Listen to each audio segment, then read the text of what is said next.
am the technical instructor for the property maintenance program at Renton Technical College.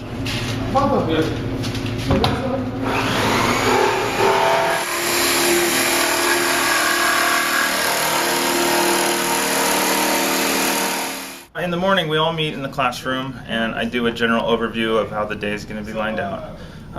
We talk about a topic just like plumbing, and then I do a general overview, and then we do a little question and answers, and then we split the group in half and take half out in the shop to do practical application, hands-on work, and then the other half stays in the classroom with the ESL instructor, and they practice vocabulary, speaking, writing, explaining how to do it to each other in the classroom. I focus primarily on pre-employment training.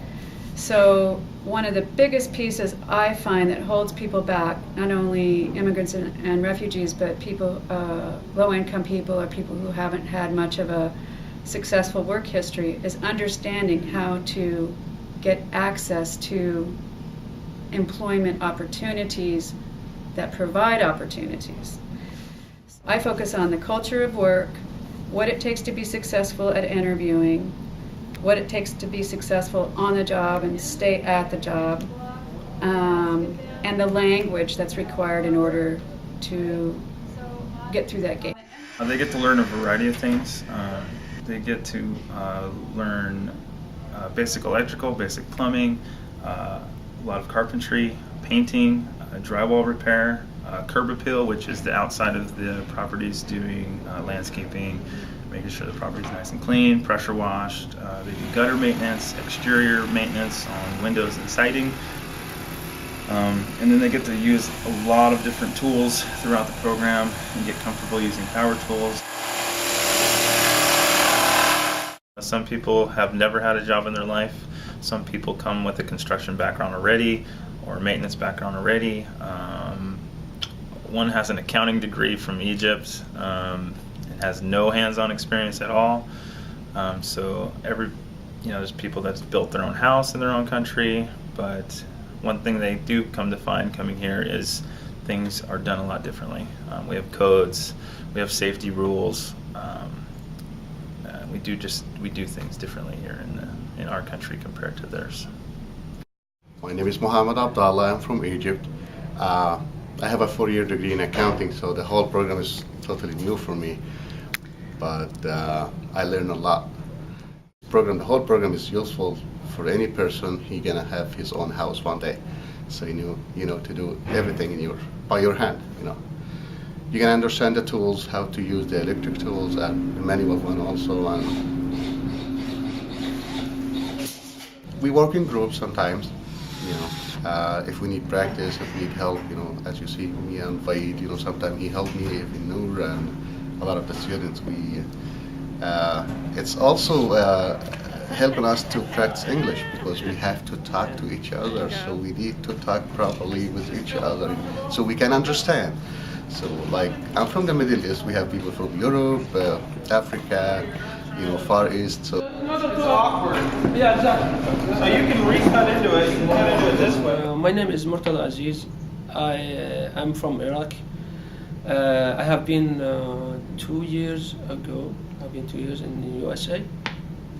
I'm a newcomer. My ESL teacher helped me how to speak, how to write it down.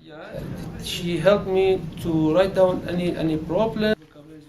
Both of them teach me and teach other students, safety rules with to get a better job.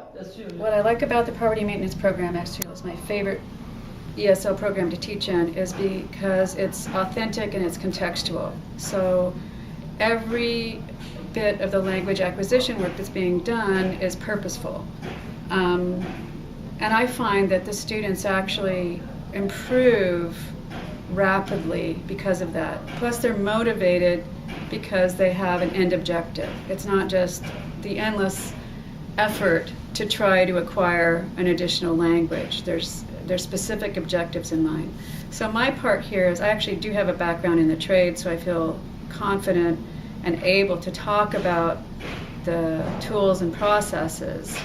and respond to those. And I'm also providing information that dovetails with Fred. Like, I try to make sure that they can understand that one person's way of explaining things isn't the same as another person's way of explaining things. So I develop sheets and processes that are similar but different enough that it's challenging, and you have to analyze, and you have to try to incorporate information in a new and different way.